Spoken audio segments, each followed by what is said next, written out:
Life can hurt when it throws you a few curveballs. Part of maturity is processing through the bad times so that they don't become toxic in our system. Like releasing waste material from our digestive system. You aren't letting someone off the hook by doing this. You're giving the hook to God and letting Him collect the debt. Biblically, processing things doesn't mean okaying or agreeing with the sin done to us. It's giving the debt of love someone owes us over to God to collect.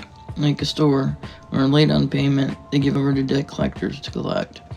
Same here, we're giving it over to God to collect. Now that doesn't mean we accept abuse that's been going on.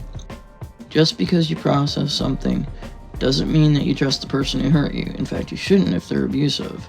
But you set boundaries around you to protect you. By processing the pain, it's not minimizing the wrong someone has done, or overlooking it, or taking the blame for it. It's also not waiting for an apology. By processing things, it won't change what happened, but it frees us up to have a great future and present. It can feel like a resentment and bitterness will protect us, but it's not real protection. It blinds us to see the abuse around us. Building walls without a door. We try to keep the bad out, but end up keeping out good stuff like love. We want to keep lashing out at the bellyache we feel, the toxic stuff inside. But the only way to deal with it is for it to pass through us like food. We can ruin the present and relationships we have now with undigested stuff. It may seem unfair to be asked to make amends for stuff we've done when bad stuff has been done to us. Processing the bad stuff that happened to us and setting appropriate boundaries and making amends for things we've done are two different things.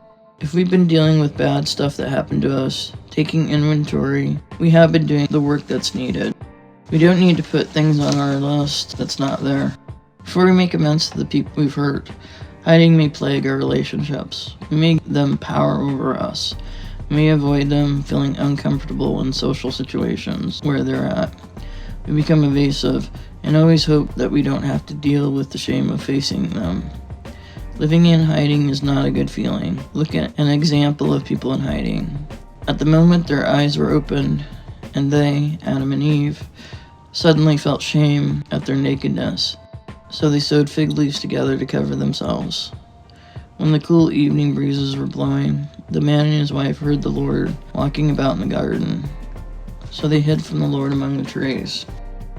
When the Lord God called out to the man, "Where are you?"